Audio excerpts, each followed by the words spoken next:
Hello friends, बहुत बहुत स्वागत है आप सबों का आपके अपने यूट्यूब चैनल शिक्षा बिथायूस में। और दोस्तों, इस वीडियो में आपको प्रैक्टिस सेट नंबर 31 से प्रैक्टिस सेट नंबर 35 तक के सभी प्रश्नों को कराने वाला हूं। तो दोस्तों, वीडियो को ज़्यादा से ज़्यादा अपने फ्रेंड सर्कल में शेयर कीजिएगा। अगर अच्छा लगे वीडियो तो लाइक कीजिएगा, और इससे पीछे के वीडियोज़ को अभी तक नहीं देखा है तो ऊपर आई बटन से भी आप लोग उस वीडियो को देख सकते हैं। तो आइए बिना देर के हम लोग स्टार्ट करते हैं आज का प्रैक्टिस सेट।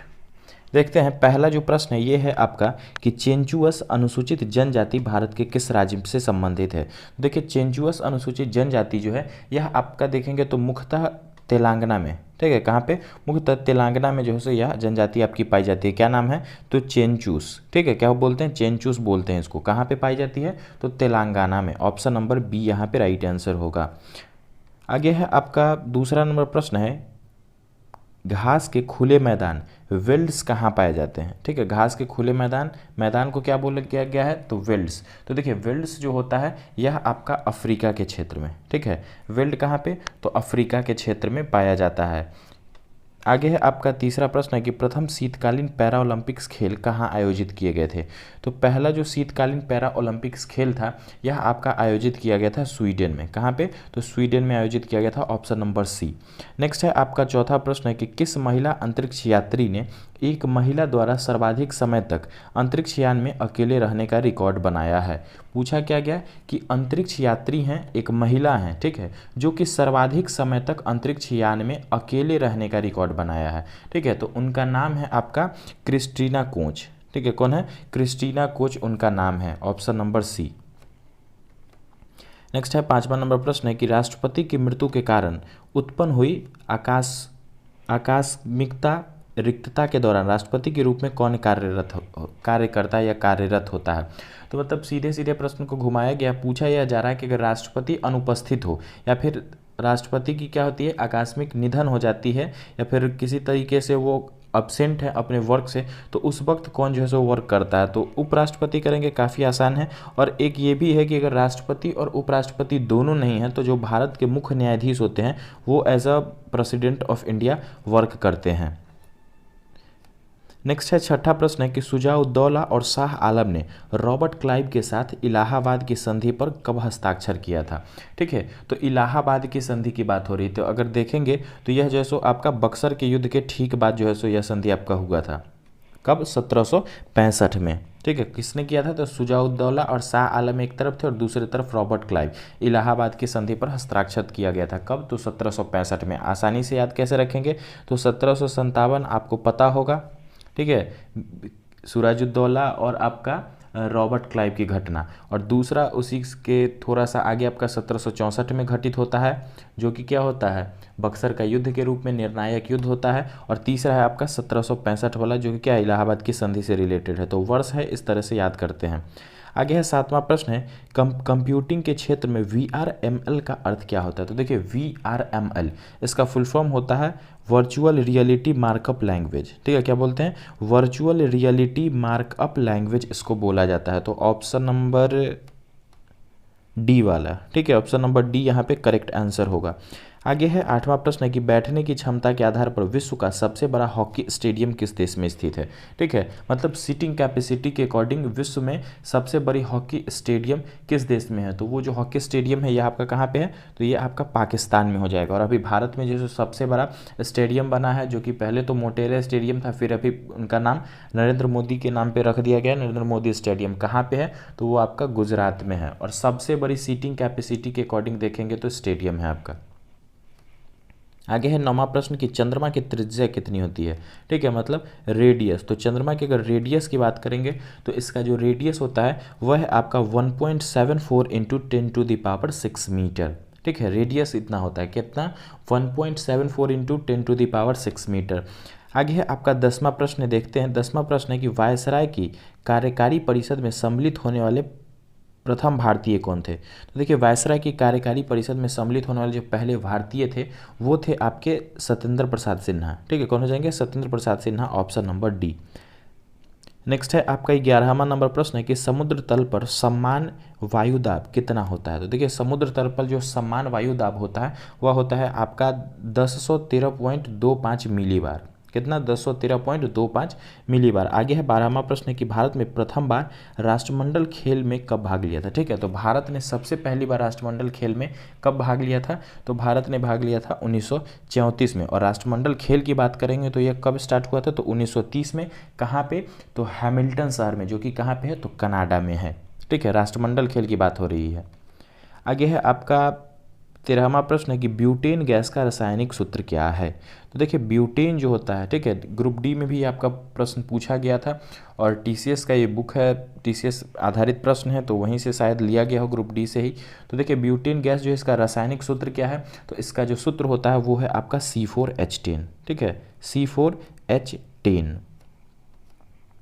नेक्स्ट है 14वां प्रश्न है कि भारत के प्रथम मुख्य चुनाव आयुक्त कौन थे। तो देखिए प्रथम मुख्य चुनाव आयुक्त की बात करेंगे तो वो हो जाएंगे आपके सुकुमार सेन। ठीक है, कौन हो जाएंगे, सुकुमार सेन हो जाएंगे। पहले चुनाव आयुक्त की बात हो रही है। ठीक है, मुख्य चुनाव आयुक्त।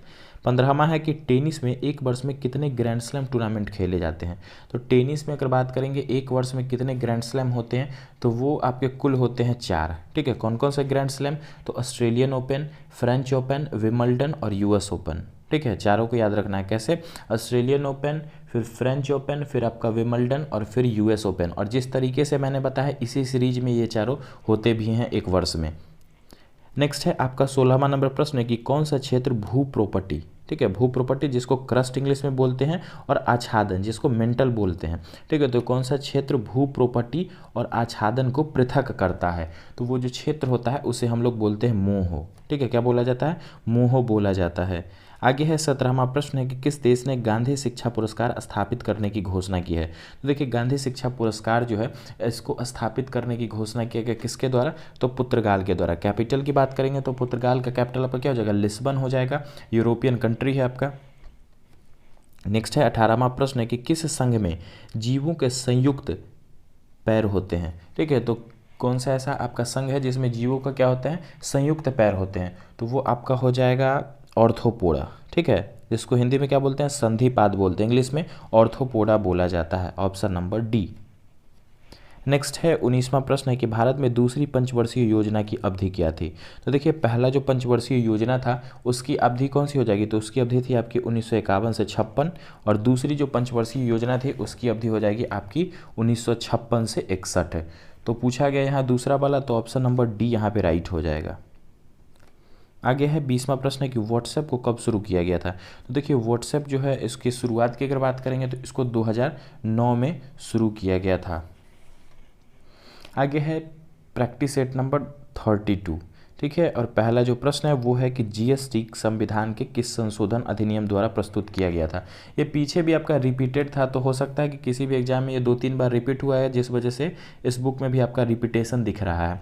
तो देखते हैं जीएसटी संविधान के किस संशोधन अधिनियम से प्रस्तुत किया गया, तो वो हो जाएगा आपका 101वां संविधान संशोधन के तहत। ठीक है, फुल फॉर्म क्या होता है, गुड्स एंड सर्विस टैक्स, काफ़ी आसानी से याद हो जाना चाहिए। और दूसरी चीज़ है कि इसमें 3 प्रकार के टैक्सेस होते हैं। एक होता है आपका CGST जो कि सेंट्रल द्वारा लिया जाता है, एक है SGST जो कि स्टेट का होता है, और एक होता है इंटीग्रेटेड जो कि दोनों के द्वारा लिया जाता है। टैक्स स्लैब के बारे में मैंने पीछे बताया था। टोटल इसमें 4 टैक्स स्लैब होते हैं, एक 5% का, एक 12% का, एक 18% का और एक होता है आपका 28% का। नेक्स्ट है दूसरा प्रश्न है कि विलियम कॉनरैड रॉन्टगन ने किसकी खोज की थी। ठीक है, तो ये आपको 2 शब्द थोड़ा सा नया दिखेगा। हम लोग जनरली एक्सरे के बारे में पढ़ते हैं किनके नाम से, कि रॉन्टगन के बारे में। तो रॉन्टगन ने किसकी खोज की थी, तो एक्सरे का। ठीक है, साथ ही विद्युत बल्ब के बारे में जरूर देख लीजिएगा। आगे है तीसरा प्रश्न है लिपुलेख दर्रा भारत के किस राज्य में स्थित है। तो देखिए लिपुलेख दर्रा, तो ये जो दर्रा है यह आपका उत्तराखंड में है। ठीक है, कहाँ पे, तो उत्तराखंड में है लिपुलेख दर्रा। आगे है चौथा प्रश्न, निम्नलिखित में से कौन से बौद्ध धर्म की पवित्र पुस्तक कौन सी है। हाँ, बौद्ध धर्म की पवित्र पुस्तक के बारे में पूछा गया है। तो देखिए पहला जो ऑप्शन आपको त्रिपिटक दिख रहा है, ठीक है, ये बुद्ध के पिछले जन्मों का एक बोला जाता है कि संग्रह है, और खास करके इसे बौद्ध धर्म में एक पवित्र पुस्तक के रूप में या ग्रंथ के रूप में जानते हैं। और ये जो आपका यहाँ पे जो द अवेस्ता दिख रहा है, इसको जेंदे अवेस्ता भी बोलते हैं। तो ये जो है सो आपका पारसियों का पवित्र पुस्तक है।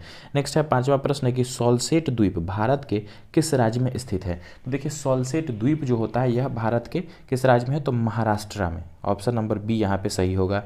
6ठा प्रश्न है कि लिथियम का परमाणु भार क्या है। तो देखिए लिथियम के अगर परमाणु भार की बात करेंगे तो ये आपका हो जाएगा अप्रॉक्सीमेटली 6.941 AMU पर ग्राम पर मोल।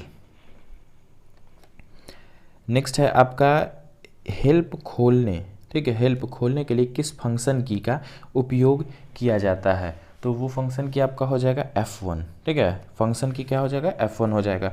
8वां प्रश्न है कि विवेकानंद रॉक मेमोरियल भारत के किस राज्य में स्थित है।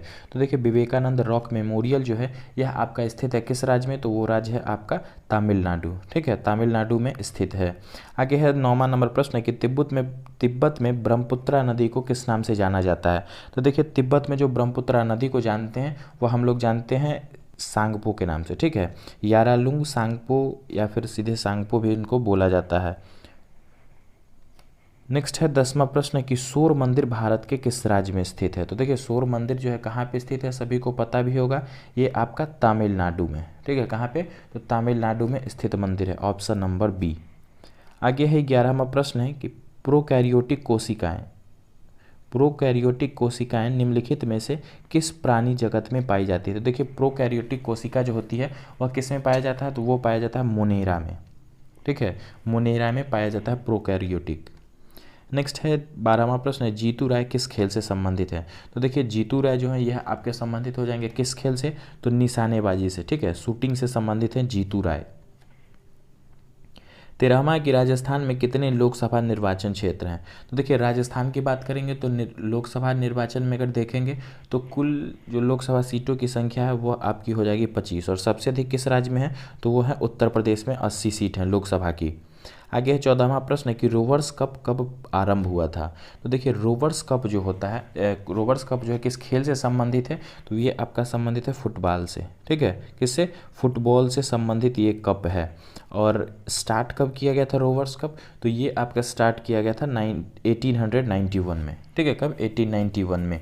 15वां प्रश्न है कि दूध सागर झरना कहाँ स्थित है। तो देखिए दूध सागर झरना जो है इसकी अगर बात करेंगे तो ये आपका स्थित है गोवा में, ठीक है, कहाँ पे, गोवा में स्थित हो जाएगा दूध सागर झरना। नेक्स्ट है लावनी किस राज्य का लोक संगीत है।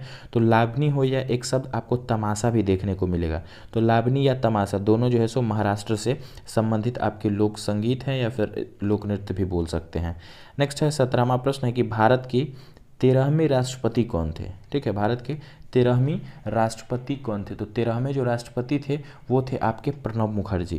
ठीक है, कौन हो जाएंगे, प्रणब मुखर्जी हो जाएंगे। और अभी 14वें जो है वो कौन हो जाएंगे, तो रामनाथ कोविंद। नेक्स्ट है 18वां नंबर प्रश्न है कि राष्ट्रीय कृषि और ग्रामीण विकास बैंक, ठीक है, राष्ट्रीय कृषि और ग्रामीण विकास बैंक नाबार्ड की स्थापना कब की गई थी। तो देखिए नाबार्ड की जो स्थापना है वह किया गया था आपका 1982 में। ठीक है, नाबार्ड की स्थापना कब की गई थी, तो 1982 में। नेक्स्ट है 19वां नंबर प्रश्न है कि मैग्नस कार्लसन किस खेल से संबंधित है। तो मैग्नस कार्लसन जो है यह आपके संबंधित हो जाएंगे किस खेल से, तो शतरंज से संबंधित खिलाड़ी हैं। 20वां प्रश्न है कि सागा दावा किस राज्य का त्यौहार है। तो देखिए सागा दावा की बात करेंगे तो ये आपका सिक्किम का त्यौहार है, और ये भी प्रश्न आपका ग्रुप डी में पूछा गया है। सागा दावा किस राज्य का त्यौहार है, तो ये सिक्किम का त्यौहार है। आगे है पहला प्रश्न है प्रैक्टिस सेट नंबर 33 का कि भारत के किस क्षेत्र में समानतः भारत के कृषि क्षेत्र में समानतः किस प्रकार की बेरोजगारी पाई जाती है। तो देखिए कृषि क्षेत्र में बेरोजगारी की बात आएगी तो वो होता है आपका प्रच्छन्न बेरोजगारी, अक्सर पूछा भी जाता है। ठीक है, तो प्रच्छन्न बेरोजगारी किस क्षेत्र में मूल समानता दिखाई देती है, तो यह आपकी कृषि क्षेत्र से हो जाएगा। आगे है कितने भारतीय राज्यों की सीमा भूटान की सीमा से लगती है। तो देखिए भूटान की सीमा से लगने वाले कुल जो आपके राज्य हो जाएंगे वो हैं 4। ठीक है, कुल कितने राज्य हो जाएंगे, तो 4 हो जाएंगे जो कि भूटान की सीमा से सीमा स्पर्श करते हैं। जैसे अगर देख लेंगे भूटान के बारे में तो कुछ इस तरह से यहाँ पे है, और बगल में इसके जो है सो इधर अगर देखेंगे तो यहाँ पे आपका सिक्किम है, इधर में आपका अरुणाचल भी लगता है, यहाँ पे आपका नीचे से असम लगता है, और यहाँ हल्का सा कॉर्नर यहाँ पे आपका वेस्ट बंगाल का भी लगता है। तो इस तरह से कुल जो है सो 4 राज्य भूटान की सीमा को स्पर्श करते हैं। नेक्स्ट है आपका तीसरा नंबर प्रश्न है कि कंप्यूटिंग के क्षेत्र में VGA का अर्थ क्या है। तो देखिए VGA जो होता है इसका आपका पूछा गया फुल फॉर्म। तो VGA का फुल फॉर्म आपका जो होता है वह होता है वीडियो ग्राफिक्स एरे। ठीक है, क्या बोलते हैं उसको, तो वीडियो ग्राफिक्स एरे बोला जाता है VGA को। ऑप्शन नंबर सी यहाँ पे राइट आंसर है। नेक्स्ट है आपका कि 44वां संविधान संशोधन अधिनियम कब लागू किया गया था। तो देखिए 44वां संविधान संशोधन अधिनियम जो है यह आपका 1978 में लागू किया गया था। और इसमें क्या किया गया था, तो मुख्य रूप से अगर देखेंगे 44वें संविधान संशोधन में तो आपका जो संपत्ति का अधिकार था उसको हटा के जो है सो विधिक अधिकार के तौर पे डाला गया था। और उस वक्त संपत्ति का अधिकार पहले मौलिक अधिकार होता था तो उसको आपका हटाया गया था। और उससे ठीक पहले आपका 42वां संविधान संशोधन हुआ था जिसको मिनी संविधान संशोधन के नाम से जानते हैं। वह कब हुआ था, तो 1976 में हुआ था। नेक्स्ट है 5वां प्रश्न है कि चांदी का अपेक्षित घनत्व कितना होता है। तो देखिए चांदी के अगर अपेक्षित घनत्व की बात करेंगे तो वो आपका हो जाएगा 10.8। ठीक है, चांदी का अपेक्षित घनत्व कितना हो जाएगा, तो 10.8। नेक्स्ट है आपका कि 1975 से 77 के आपातकाल के दौरान भारत के राष्ट्रपति कौन थे।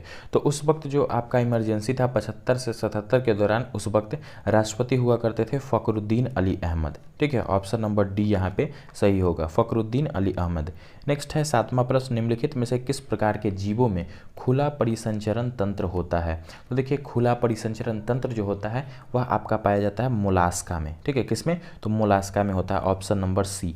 नेक्स्ट है 8वां प्रश्न है कि उस्ताद अलाउद्दीन खान, ठीक है, उस्ताद अलाउद्दीन खान हिंदुस्तानी संगीत के किस घराने से संबंधित है। तो अलाउद्दीन खान जो है यह आपके जयपुर घराने से, ठीक है, किस घराने से, तो जयपुर घराने से संबंधित है।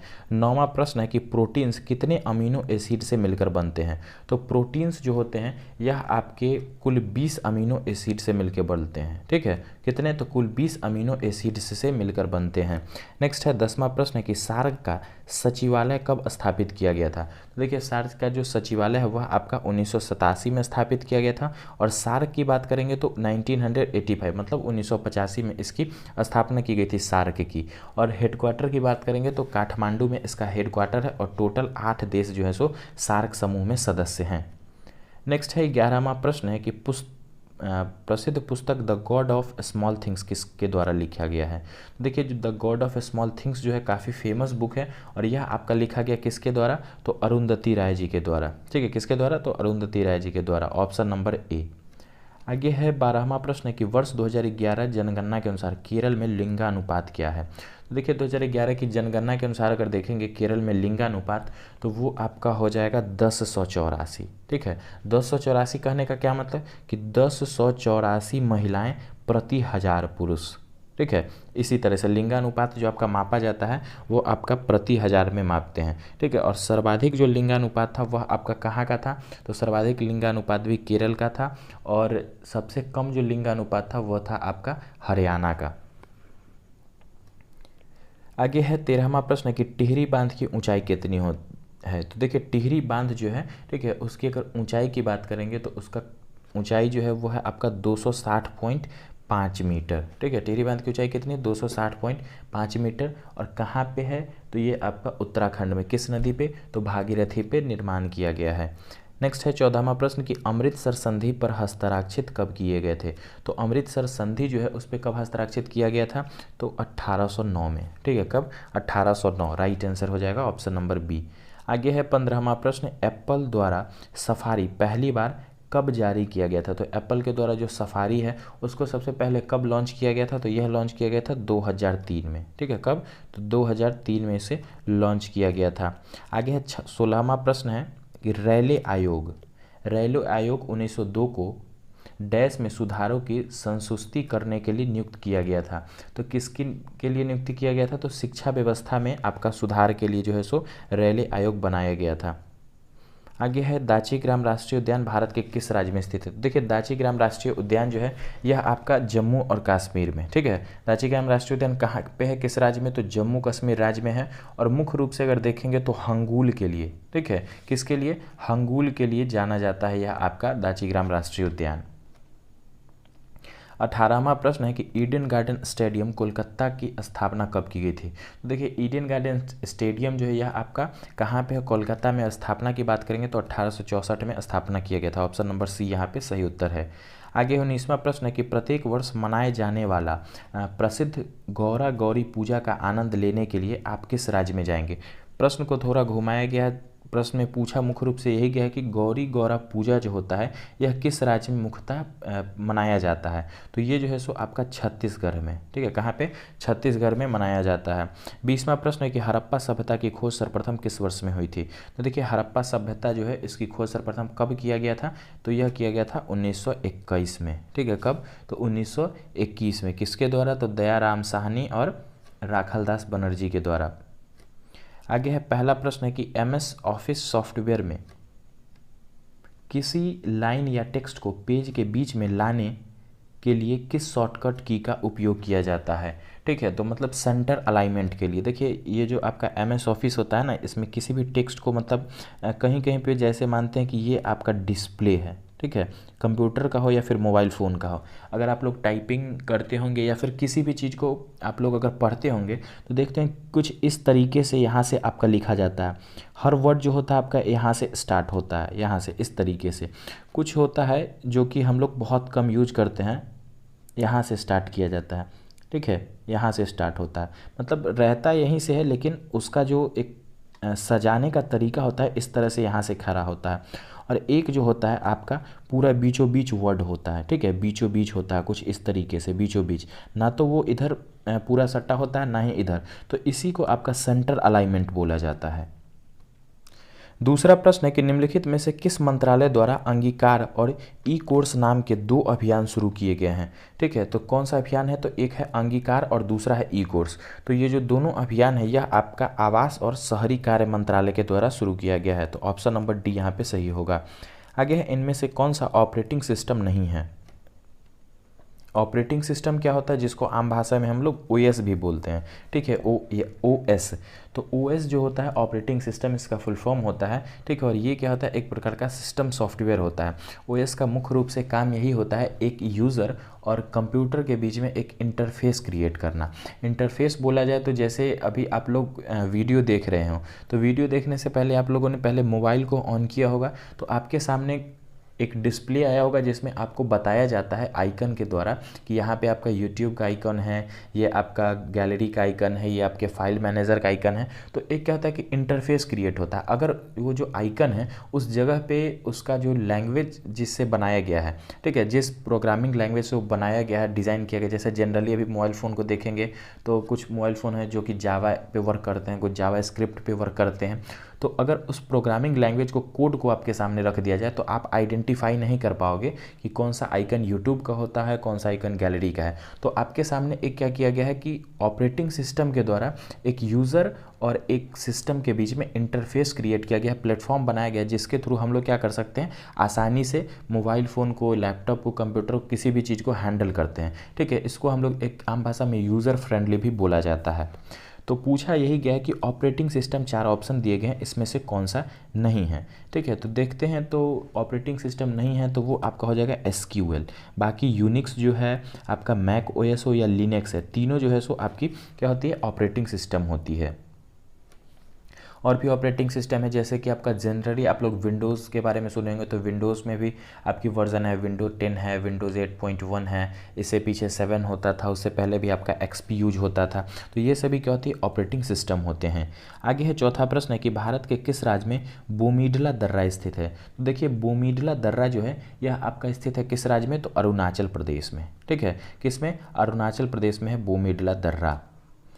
नेक्स्ट है 5वां प्रश्न है कि अल्फ्रेड वेगनर द्वारा वर्णित महाद्वीपीय खिसकाव से पहले एकल महाद्वीपीय द्रव्यमान को घेरने वाला विशाल महासागर का नाम क्या था। तो देखिए ये आपका थोड़ा सा पुराना प्रश्न है।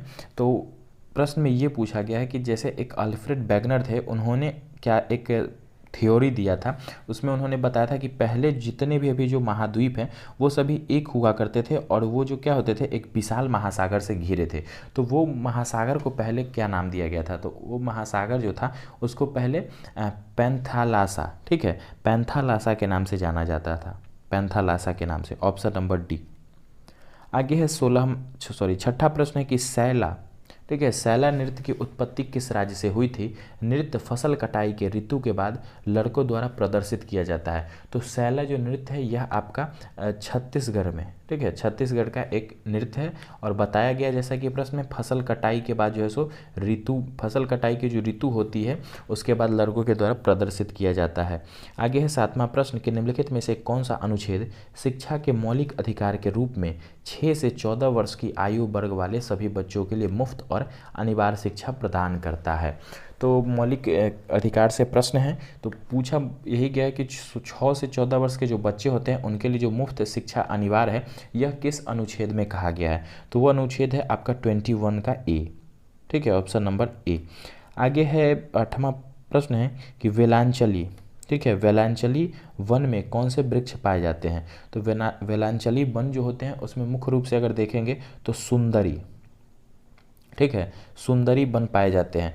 और वेलांचली वन कौन से होते हैं, तो जिसको मैंग्रोव वन बोला जाता है, ठीक है, कौन से, मैंग्रोव वन बोला जाता है, जो कि आपका वेस्ट बंगाल में जो आपका मुख्य रूप से वन है, या फिर जिसको डेल्टाई वन भी बोला जाता है। तो मुख्य रूप से उसमें क्या होता है, एक सुंदरी नाम का वृक्ष पाया जाता है।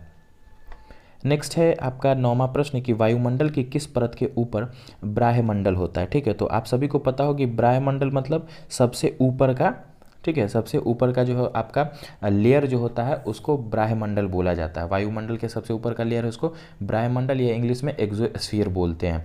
तो उससे पूछा क्या जा रहा है कि ब्राह्मंडल, सॉरी एक मिनट, हाँ, ब्राह्मंडल किसके ऊपर होता है, किस परत के ऊपर ब्राह्मंडल होता है, मतलब सेकंड लास्ट जो है उसके बारे में पूछा गया है। तो वो है आपका तापमंडल, ठीक है, थर्मोस्फीयर हो जाएगा, ठीक है, थर्मोस्फीयर हो जाएगा। Option number C. सबसे नीचे से अगर देखेंगे तो क्षोभ मंडल हो जाएगा, उसके बाद आपका समताप मंडल, फिर मध्य मंडल, फिर तापमंडल और फिर ब्राह्मंडल होता है। आगे है 10वां प्रश्न है कि क्लोरोफ्लोरोकार्बन जैसे कृत्रिम रसायनों को किस पर्यावरण परिघटना से समृद्ध किया गया है।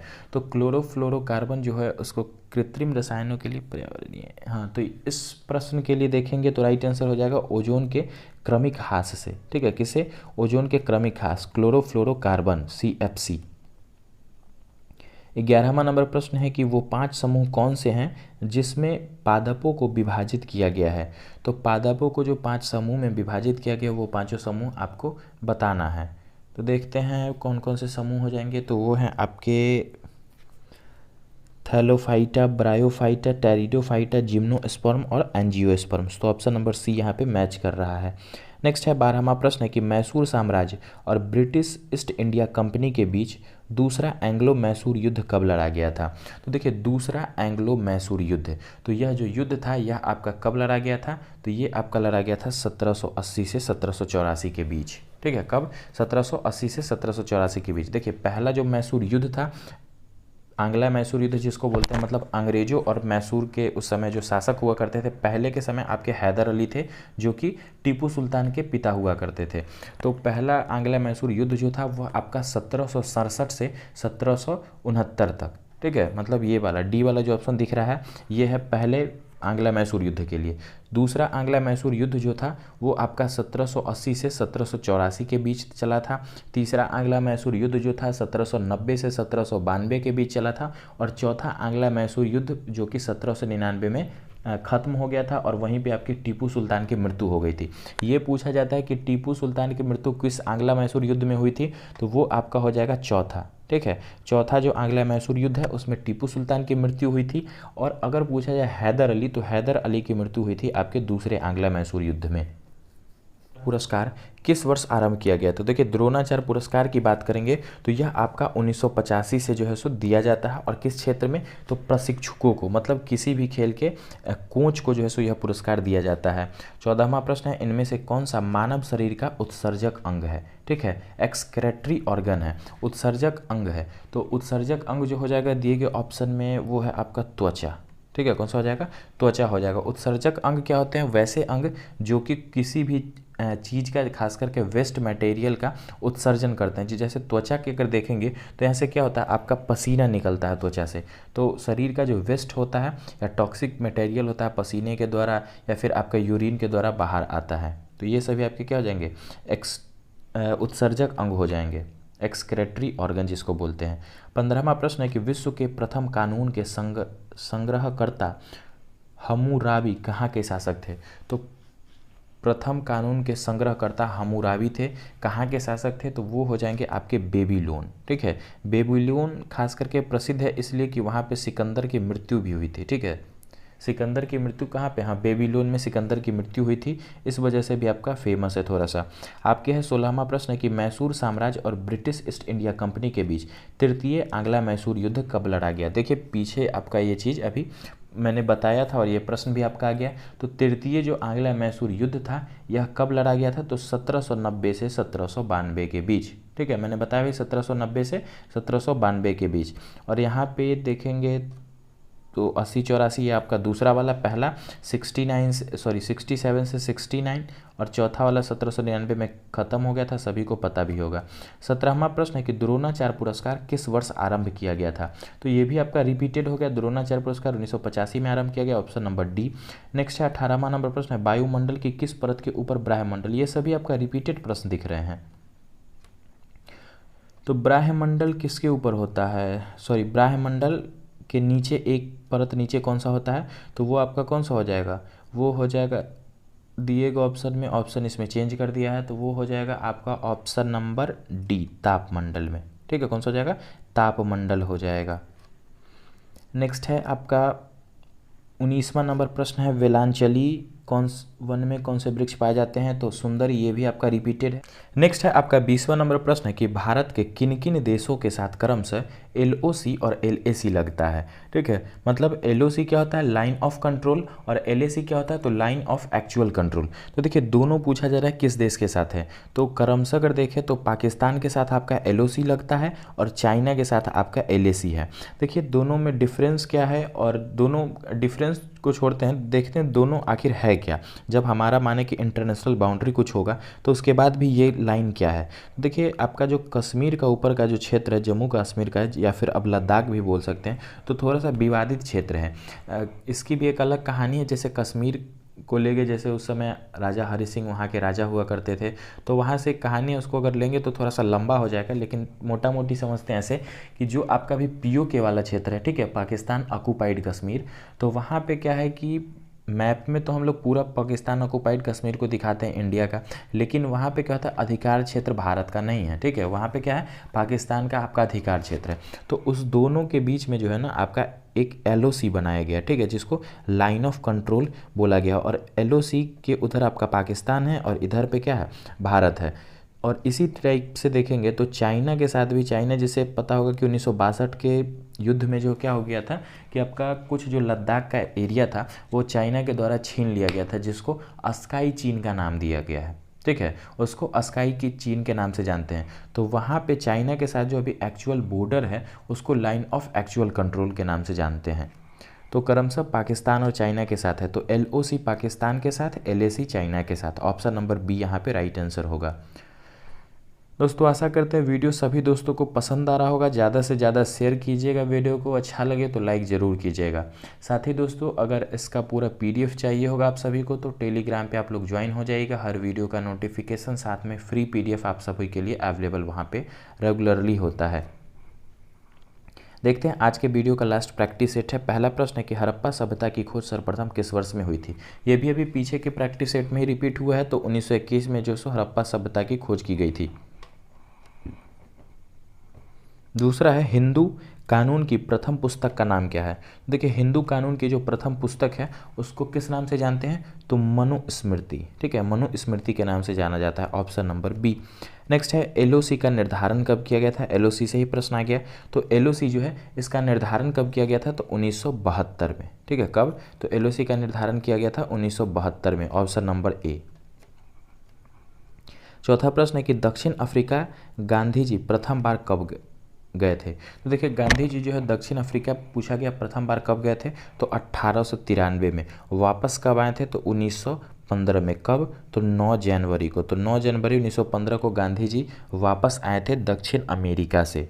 एक प्रश्न पूछा जाता है 1894 में नटाल इंडिया कांग्रेस करके एक गठन किया था, ठीक है, एक पार्टी बोल सकते हैं या एक ऑर्गेनाइजेशन, कहाँ पे, दक्षिण अफ्रीका में। किसने, तो गांधी जी के द्वारा। पूछा जाता है।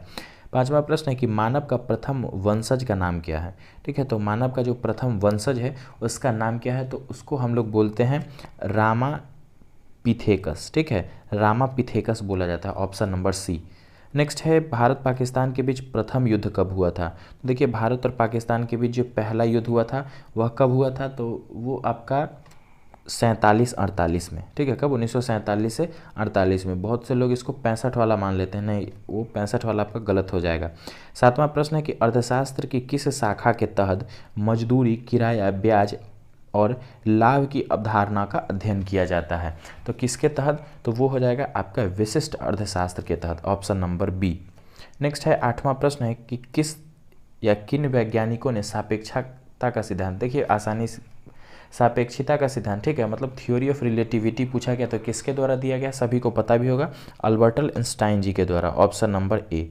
आगे है नौवां प्रश्न कि स्पोर्ट्स और गेम में सर्वश्रेष्ठ कोच को कौन सा पुरस्कार दिया जाता है। तो स्पोर्ट्स और गेम्स में जो है सो सर्वश्रेष्ठ कोच को कौन सा पुरस्कार, तो द्रोणाचार्य पुरस्कार इसीलिए बना ही है, ठीक है। कब से, तो 1985 से दिया जाता है यह पुरस्कार। और किसको दिया जाता है, तो किसी भी स्पोर्ट्स या गेम्स के सर्वश्रेष्ठ कोच को, या फिर जो कोच जो है सो किसी भी खेल में थोड़ा सा उत्कृष्ट बनाया है उस क्षेत्र में, तो उनको दिया जाता है। कब से, 1985 से। ऑप्शन नंबर ए यहाँ पे सही होगा। बाकी तीनों जो पुरस्कार हैं, जैसे अर्जुन पुरस्कार 1961 में इसका आरंभ किया गया था, ध्यानचंद पुरस्कार है, राजीव गांधी खेल रत्न पुरस्कार, तीनों जो है सो खिलाड़ियों को दिया जाता है। और राजीव गांधी खेल रत्न पुरस्कार 1991-92 में स्टार्ट किया गया था और भारत का सर्वोच्च खेल पुरस्कार है। नेक्स्ट है 10वां प्रश्न है कि टीपू सुल्तान के शासनकाल में उनके राज्य मैसूर की राजधानी क्या थी। तो मैसूर की राजधानी क्या थी, सभी लोगों को पता भी होगा कि मैसूर का जो राजधानी था वो हो जाएगा आपका श्रीरंगपट्टनम, ठीक है। कहाँ, कौन सा हो जाएगा, तो श्रीरंगपट्टनम भी बोलते हैं, श्रीरंगपट्टनम भी है। तो टीपू सुल्तान के शासनकाल में। नेक्स्ट है 11वां नंबर प्रश्न है कि निम्नलिखित में से किस खिलाड़ी को राजीव गांधी खेल रत्न पुरस्कार से सम्मानित किया गया और उन्होंने किस खेल में उत्कृष्ट प्रदर्शन किया। तो अभी हाल ही में अगर देखेंगे तो आपका रानी रामपाल जी को भी द्वारा दिया गया है, उसके बाद रोहित शर्मा को भी दिया गया है। देखते हैं अगर ऑप्शन से, तो देखिए गगन नारंग को भी दिया गया था, ठीक है। थोड़ा सा आपको क्लियरली नहीं दिख रहा होगा, ब्लर दिख रहा होगा थोड़ा सा। ये गगन नारंग है, निशानेबाजी में इनको खेल रत्न दिया गया। कौन सा, तो राजीव गांधी खेल रत्न पुरस्कार सर्वोच्च खेल पुरस्कार है भारत का। ये थोड़ा सा सारा क्वेश्चन ब्लर दिख रहा है, मैं बोलता हूँ, आप लोग थोड़ा सा देख लीजिएगा, दिख जाएगा। अंटार्कटिका के उस पहले अनुसंधान केंद्र का नाम बताइए जो भारत सरकार द्वारा निर्मित है, ठीक है। तो अंटार्कटिका में जो भारत का पहला अनुसंधान केंद्र है तो उसको हम लोग किस नाम से जानते हैं, दक्षिण गंगोत्री के नाम से जाना जाता है। Option number D. नेक्स्ट है 13वां प्रश्न है कि चार धाम राजमार्ग परियोजना यमुनोत्री, गंगोत्री, केदारनाथ और बद्रीनाथ इन 4 पवित्र स्थलों को जोड़ेगी। ये सभी धर्म स्थल किस भारतीय राज्य में है। तो देखिए यमुनोत्री हो, गंगोत्री हो, केदारनाथ हो या फिर बद्रीनाथ, तो चारों जो हैं ये आपके उत्तराखंड में पड़ते हैं। Option number A. 14वां प्रश्न है कि निम्नलिखित में से किस पर्वतीय पर्यटन स्थल पर सर्दियों में आने वाले पर्यटक इग्लू में रहने का अनुभव ले सकते हैं, ठीक है। तो कौन सा पर्यटन स्थल है, हिल स्टेशन है, तो वो हो जाएगा आपका Manali. Option number D. Igloo क्या होता है सभी लोग को पता होगा। 15वां प्रश्न है कि उस विकल्प का चयन करें जिसमें कंपनी और उसके संस्थापक का सही मिलान किया गया है, ठीक है। तो जिसमें सही मिलान है वो आपको बताना है, कंपनी और उसके संस्थापक से पूछा गया है। तो 15वां का देखिएगा तो राइट आंसर आपका विप्रो वाला हो जाएगा, ठीक है। विप्रो के अगर संस्थापक की बात करेंगे तो वो हो जाएंगे आपके अजीम हाशिम प्रेम जी, ठीक है। रिलायंस के मुकेश अंबानी नहीं होंगे, ठीक है। रिलायंस की अगर बात करेंगे तो इनके पिता के द्वारा ही ये किया गया था। नेक्स्ट है 16वां प्रश्न है कि स्वतंत्र भारत के प्रथम राष्ट्रपति कौन है। तो स्वतंत्र भारत के प्रथम राष्ट्रपति राजेंद्र प्रसाद, सभी को पता होगा। Option number A. नेक्स्ट है आपका 17वां प्रश्न है कि भारत, चीन और जापान विश्व के किस महाद्वीप के अंतर्गत आते हैं? एशिया के अंतर्गत आते हैं, सभी को पता भी होगा। ठीक है, एशिया सबसे बड़ा आपका कॉन्टिनेंट भी है क्षेत्रफल के हिसाब से। 18वां क्षेत्रफल के साथ साथ अगर देखें तो पॉपुलेशन से भी सबसे ज़्यादा है। आगे कार्बनिक यौगिक डैश तत्व के यौगिक होते हैं। तो कार्बनिक यौगिक डैश तत्व के यौगिक होते हैं। हाँ, तो कार्बनिक यौगिक जो होते हैं किस तत्व के यौगिक होते हैं? तो नाम में ही छिपा है, कार्बन के यौगिक होंगे। आगे 19वां प्रश्न है कि नोवाक जोकोविच ने राफेल नडाल को हराकर अपने देश को एटीपी कप जितवाया। ये दोनों खिलाड़ी किस खेल में उत्कृष्ट प्रदर्शन करते हैं? तो नोवाक जोकोविच हो या राफेल नडाल हो, दोनों जो है सो आपके लॉन टेनिस के खिलाड़ी हैं। ठीक है, किसके? तो लॉन टेनिस के। नेक्स्ट है 20वां प्रश्न है कि किस देश को विश्व का कॉफ़ी बाउल कहा जाता है? तो कॉफ़ी बाउल विश्व का कॉफ़ी बाउल किसको बोलते हैं? तो वो बोला जाता है ब्राज़ील को। ठीक है, ब्राज़ील को विश्व का कॉफ़ी बाउल बोला जाता है, ऑप्शन नंबर डी। तो दोस्तों इस तरह से आज का वीडियो कंप्लीट होता है। इसमें आपका 31 से 35 तक के सभी प्रैक्टिस सेट को मैंने आप सबों के समक्ष रखने का प्रयास किया हूं। आशा करता हूं कि वीडियो सभी को पसंद आया होगा। ज़्यादा से ज़्यादा शेयर कीजिएगा। चैनल से अगर अभी तक नहीं जुड़े हैं तो चैनल से ज़रूर जुड़ जाइएगा। वीडियो में लास्ट तक बने रहने के लिए फ्रेंड्स बहुत बहुत धन्यवाद।